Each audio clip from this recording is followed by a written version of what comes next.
Dito na naman ako guys, ang iyong tagapag alagad ng estudyante. Ayan, dito yung SM Fairview. Ayan, so napakaganda ang SM Fairview kasi malawak. Dito nag-aral si Just Fairview.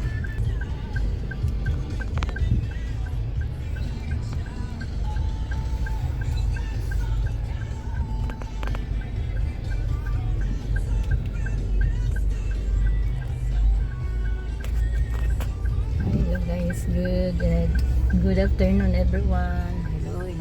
Good morning sa mga business. Lahat ng mga negosyante, good morning.